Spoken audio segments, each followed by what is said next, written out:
السلام علیکم ورحمۃ اللہ وبرکاتہ۔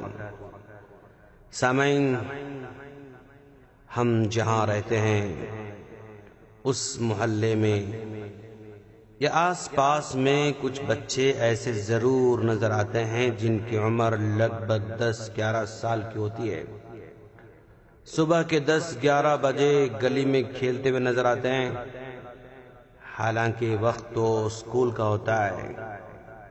ان بچوں کو اسکول میں ہونا چاہیے تھا، لیکن نہیں، وہ اسکول نہیں جاتے ہیں کیونکہ ان کا کوئی کفیل نہیں ہوتا ہے۔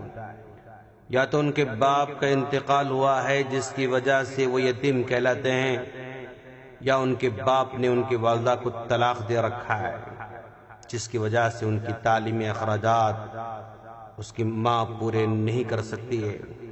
لہذا یہ بچے اپنے قیمتی بچپن کو کھیل کود میں گزار دیتے ہیں۔ جب بڑے ہو جاتے ہیں تو ان کی معاش کی فکر ستانا شروع کر دیتی ہے۔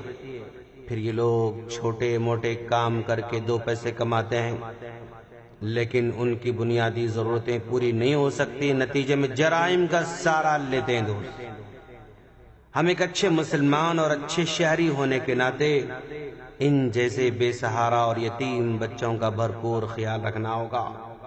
خاص طور پر اگر یتیم ہو تو خصوصی توجہ دینا ہوگا، اس لیے کہ پیارے نبی صلی اللہ علیہ وسلم کا فرمان ہے، انا وکافر الیتیم فی الجنہ، میں اور یتیم کی کفالت کرنے والا جنت میں ہوں گے۔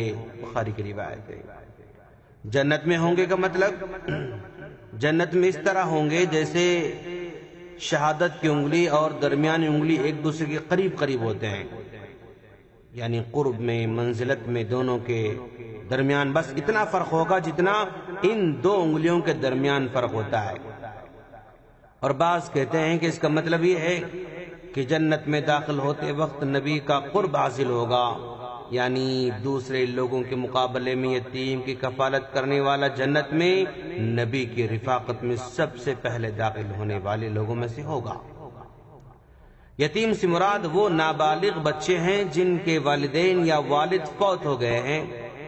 یتیم اپنا ہو یا کوئی غیر، سب کی کفالت یکساں اجر کے مستحق ہے۔ دوست، جیسے کوئی دادا اپنی یتیم پوتے کی، کوئی چچا اپنی یتیم بھتیجے کی، یا کوئی بھائی اپنی یتیم بھائی کی، یا اسی طرح کوئی اور قرابت دار اپنے کسی قریبی یتیم کی کفالت کرے، یا باپ فوت ہو جائے تو ماں، یا ماں فوت ہو جائے تو باپ کفالت کرے، یا کوئی بھی رشتہ داری نہ ہو لیکن یتیم بچے کی محض اللہ کی رضا کے لیے کفالت کرے، دونوں صورتوں میں کفیل اس اجر کا اور فضیلت کا ضرور مستحق ہوگا انشاءاللہ۔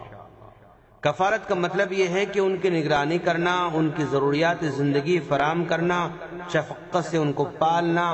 اگر وہ صاحب جائیداد ہیں تو بغیر کسی حرص کے ان کی جائیداد کی بھی حفاظت کرنا تاکہ وہ ضائع نہ ہو، اور اگر ممکن ہو تو اسے کاروبار میں لگا دے تاکہ وہ سالانہ زکوٰۃ ہی میں ختم نہ ہو جائے۔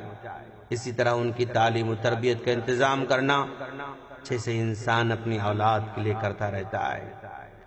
اگر اسلامی معاشرے میں ان تعلیمات پر صحیح معنوں میں عمل ہو تو یتیم اور بے سہارا بچوں کی کفالت اور تعلیم و تربیت کا کام نہایت آسانی اور خاموشی کے ساتھ انجام دیا جا سکتا ہے۔ کوئی بچہ بھی محرومی یا غیر آسودہ زندگی کی شکایت نہیں کر سکے گا، نہ وہ بے راہ روی کا شکار ہوگا، نہ وہ گمراہ ہوگا۔ اس طرح والدین کو اپنی زندگی میں اپنی اولاد کے مستقبل کے لیے سودی اسکیموں اور انشورنس میں حصے دار بننے کی ضرورت بھی نہیں ہوگی۔ اگر آپ نے کسی ایک غریب یتیم بچے کو تعلیم دلایا تو گویا آپ نے اس کی زندگی سے غربت ہی کو مٹا دیا۔ اس کے آنے والے بچوں کے لیے آپ نے بہترین باپ عطا کیا، اس کی ہونے والی بیوی کو آپ نے بہترین شوہر عطا کیا، بچوں کے لیے ایک مضبوط باپ فراہم کیا۔ ان بے سہارا بچوں کو روٹی دینے کے بجائے سکھاؤ کہ روٹی کیسے کمائی جاتی ہے۔ 1 روپیہ دینے کے بجائے ان کو سکھاؤ کہ روپیہ کیسے کمایا جاتا ہے۔ کمال اس میں ہے دوست، سڑکوں پر، بس سٹینڈوں میں، ریلوے اسٹیشنوں میں اور کسی چوراہے پر سگنل پر کھڑے ہو کر مانگنے والے بچوں کو پیسے دے دے کر ان کی ہمت افزائی نہ کریں، بلکہ ان کو اس پیشے سے چھٹکارا حاصل کرنے پر مجبور کریں۔ اگر ان کو اس طرح مانگنے سے بڑی بڑی رقم حاصل ہو جاتی ہے تو زندگی بھر مانگنے کے عادی بن جائیں گے وہ لوگ، محنت سے جی چرائیں گے۔ اگر ان کو کوئی کام بھی پیش کرو گے نا تو قبول نہیں کریں گے وہ لوگ، کیونکہ ان کو مانگنے میں جتنا فائدہ ہے اتنا محنت کرنے میں نظر نہیں آتا ہے۔ الغرض سب کے لیے ایک ہی بات نہیں کہی جا سکتی ہے، کیونکہ سب کے حقیقی مسائل ایک جیسے نہیں ہوتے ہیں بلکہ الگ الگ ہوتے ہیں، لیکن خلاصہ کلام یہ ہے کہ بے سہارا بچوں کو ضرور سہارا بنے۔ جو بچے اسکول نہیں جاتے ہیں ان کو اسکول بھیجنے کا انتظام کریں، ان کی فیس ادا کریں، ان کو کتابیں دلائیں، ان کو بیگ دلائیں، ان کو جوتے دلائیں، اور جیسے اپنے بچوں کے ساتھ آپ لوگ تعلیم کے سارے وسائل فراہم کرتے ہیں نا، بالکل ان بچوں کو بھی ایسے فراہم کریں۔